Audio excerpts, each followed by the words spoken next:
எங்களுக்கு என்ன இஷ்யூ?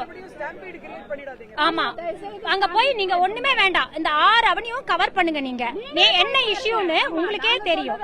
ஒரு நாள் 2 நாள் இல்லைங்க, இதை நாங்க மாச கணக்கா நாங்க இது பண்ணிட்டு தான் ரெசிடென்ட்ஸ் வந்து இப்பவே வெளியில வர ஆரம்பிச்சிருக்கோம். ஏன்னா இது எங்களால கண்ட்ரோல் பண்ண முடியல. இவங்க இன்னும் பாலிடிக்ஸ்க்கு வரவே இல்ல, அதுக்குள்ள எங்களுக்கு இவ்வளவு பிரச்சனை ரெசிடென்ட்ஸுக்கு. போய் நீங்க ஒண்ணுமே வேண்டாம், இந்த வீடியோவை எடுத்துட்டு அந்த 6 அவனியும் போய் பாருங்க என்ன பண்றாங்கன்னு. வேலைக்காரங்களை வீட்டுக்குள்ள விட மாட்டேங்கிறாங்க. அந்த ஓனர் வந்து இவங்க கிட்ட கெஞ்சி வேலைக்காரங்களை உள்ள கூட்டிட்டு போக வேண்டியிருக்கு. எல்லா அவனையும் பேரிகேட் போட்டு வச்சிருக்காங்க. யார் இவங்களுக்கெல்லாம் பர்மிஷன் கொடுக்கறது? கேட்டுக்கு முன்னாடியே காரை பார்க் பண்றாங்க. எப்படி நாங்க எடுக்கணும்? போய் பாருங்க, நாங்க சொல்லவே வேண்டாம். ஏன்னா கையில கேமரா இருக்கு இல்ல, நீங்க கேமராவை எடுத்து போய் கவர் பண்ணாலே என்ன அவங்க வந்து எங்களுக்கு நியூசன்ஸா இருக்காங்கன்னு உங்களுக்கு தெரியும். பாருங்க, இவங்க தான் வந்து விபி, இவங்க கிட்டயும் கேளுங்க. நளினி யுக்கம், இவங்க தான் காலனியோட விபி. இல்ல இல்ல, ஏன்பா நீ குடியிருக்க வீட்டுல நீ